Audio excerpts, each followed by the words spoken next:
सर्वप्रथम मैं आभार स्पष्ट करना चाहूँगी आयोजकों का, जिन्होंने मुझे इस मंच पर बोलने का अवसर दिया। आदरणीय निर्णायक गण और सभी श्रोताओं को मेरा नमस्कार।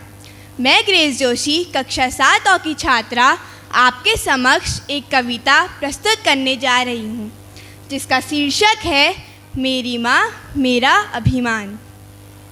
यह कविता समर्पित है मेरी माँ को और उन तमाम माताओं को भी जिनका जीवन एक बेटी से माँ बनने तक का अद्भुत सफ़र रहा है।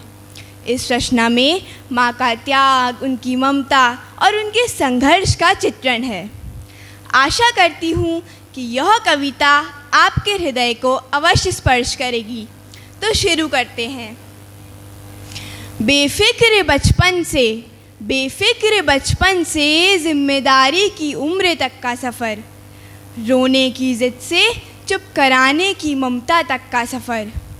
बेफिक्र बचपन से जिम्मेदारी की उम्र तक का सफ़र, रोने की ज़िद से चुप कराने की ममता तक का सफ़र। कभी आंचल में छुप जाया करती थी, आज उसी आंचल में किसी और को सहेज लेती है। कभी उंगली चलने पर आसमान सिर पर उठा लिया करती थी, आज हाथ जलने पर भी रसोई का चूल्हा जलाती है। कभी छोटी सी बात पर आंसू बहा लिया करती थी, आज बड़ी से बड़ी पीड़ा को दिल में ही छुपा लेती है।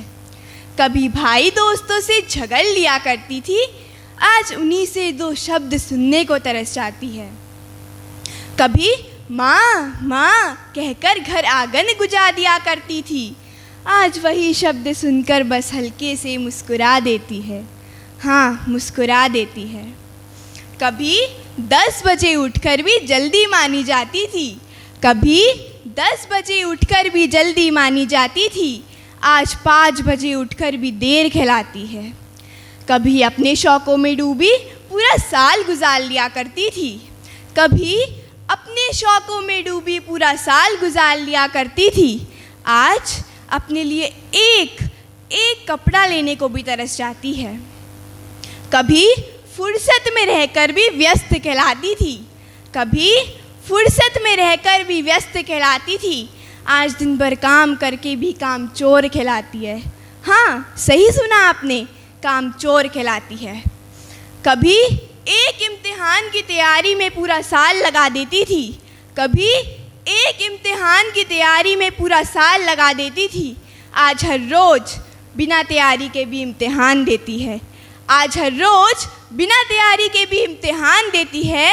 न जाने कब किसी की बेटी किसी की माँ बन गई, न जाने कब मासूम बचपन जिम्मेदारियों में बदल गया।